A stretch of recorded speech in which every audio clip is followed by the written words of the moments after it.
Oh là là, à une époque où l'on fait traduire tout par l'intelligence artificielle, certains journalistes français rechignent à le faire. Pourquoi? Vous allez comprendre tout de suite. Dans cette émission de France 2, diffusée en février dernier, deux journalistes françaises ont mal traduit certaines parties d'un dialogue dans le cadre d'un reportage en caméra cachée. Ici, on voit que c'est l'été, tout le monde porte des t-shirts. Une jeune fille a attiré leur attention. Et tu travailles ici? Je suis là pour donner un coup de main. Je suis venue avec ma mère. Même les grands débutants de la langue chinoise savent ce que signifie pu en chinois. Ça signifie non. Et dans ce contexte, la jeune fille de 12 ans a répondu clairement aux curieuses françaises qu'elle ne travaillait pas ici.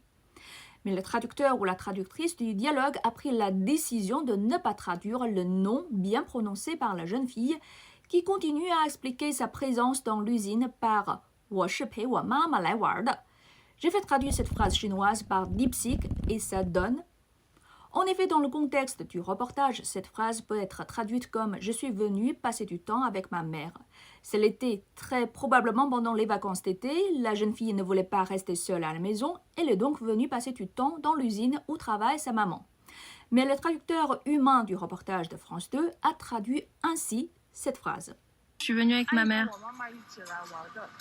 Cette mauvaise traduction va aider la narration des journalistes.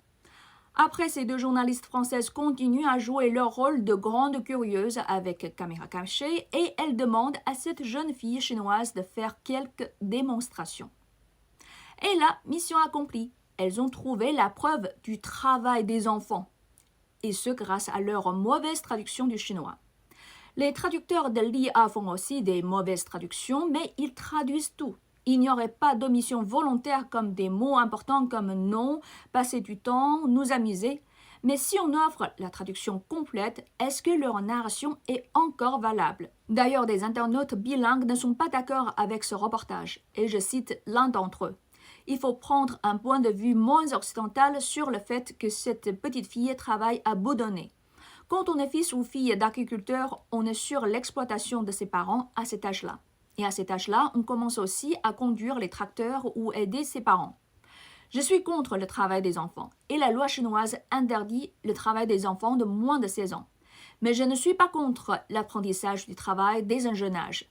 D'ailleurs, l'apprentissage du travail de base est un cours obligatoire dans les écoles primaires et secondaires chinoises. Car la Chine souhaite former de bons travailleurs, mais pas des fainéants. La Chine souhaite que ces jeunes respectent le travail et prennent goût à celui-ci. Apparemment, ces journalistes françaises qui ont un niveau de chinois assez bon ne le comprennent pas.